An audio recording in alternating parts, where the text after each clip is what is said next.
ஆஸ்திரேலியாவில் வீட்டு வன்முறை மற்றும் அதே நேரத்தில் வீடற்ற தன்மை என்பது ஒவ்வொரு ஆண்டும் 65,000க்கும் மேற்பட்ட பெண்களை பாதிக்கும் ஒரு பிரச்சனையாக இப்ப மாறியிருக்கு.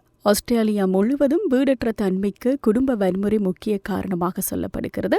இது ஒவ்வொரு ஆண்டும் கிட்டத்தட்ட 67,000 பெண்களை பாதிக்கிறது என்று ஒரு அறிக்கை கூறுகிறது. உலக வீடற்றோர் தினத்தில் ஆஸ்திரேலிய புள்ளி விபர பணியகம் வெளியிட்ட தரவுகளுக்கு அமைய நியூ சவுத் வேல்ஸில் வீடற்ற மக்கள் தொகை பார்த்தீங்கன்னா 1,500க்கும் அதிகமாக இருப்பதாக மதிப்பிடப்பட்டிருக்கு. அதே நேரத்தில் நாடு முழுவதும் வீடற்ற தன்மை ஆபத்தான விகிதத்தை எட்டியிருக்கிறதோடு ஒவ்வொரு நாளும் நூற்றுக்கணக்கான மக்கள் வீட்டுச் சந்தை இருந்து வெளியேற்றப்படுகிறார்கள் என சொல்லப்பட்டிருக்கு.